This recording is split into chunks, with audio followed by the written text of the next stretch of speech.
અમદાવાદમાં રથયાત્રાની તૈયારીઓનો આજથી પ્રારંભ. અમદાવાદમાં ભગવાન જગન્નાથની રથયાત્રાની તૈયારીઓનો આજથી પ્રારંભ કરવામાં આવ્યો છે.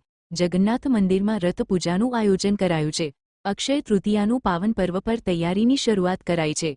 જગન્નાથ મંદિરમાં ઐતિહાસિક રથની ચંદન પૂજા થશે. અખાત્રીજ પર ચંદન યાત્રાનું વિશેષ મહત્વ છે. ચંદન પૂજા બાદ વિધિવત રીતે રથનું સમારકામ કરાય છે. જગન્નાથજીની ચંદન યાત્રામાં સાધુ સંતો હાજર રહેશે. Report by Ashwin Limbachiya, Ahmedabad.